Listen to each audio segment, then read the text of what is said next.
So we have to avoid that, and we want to kind of expand and let things roll for a while. So $500 is a good testing budget. $500 is going to take you a while. It might take you several months to kind of get your feet under you. But the nice thing about 500 as well is if you are brand new to Google Ads, you can even take advantage of, they'll give you, they'll match the amount. I think it might end up being 600. Actually, I can't remember what it would be. It would depend what currency you're using.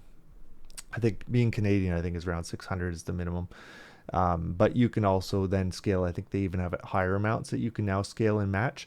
So Google Ads will actually match that amount. So you get kind of twice as much money to play with. So that's good for when you're first starting out, and it's why they do it. I would go with search campaign. You have so much control. You can do so much more with the search campaign, and you just get that really fine control over everything. So what I would do with a search campaign is I would also pair that with manual bidding off the start. You could let that run for a little bit if you want to, or once you get an idea what the bid is, you could take control of that with manual bidding and set your bids somewhere close to what you're actually spending with the CPC.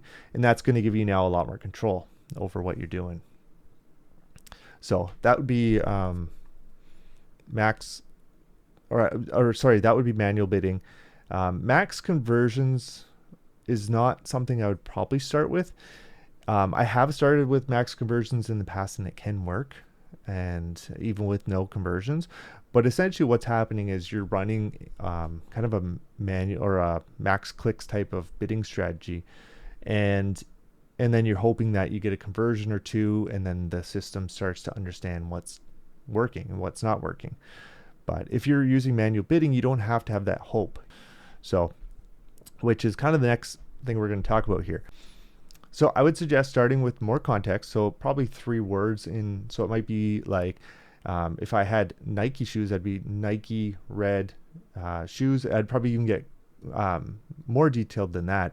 I'd get into like Nike running shoes, or Nike running shoes near me if I'm a store. Like that's getting more into the realm where you want to be.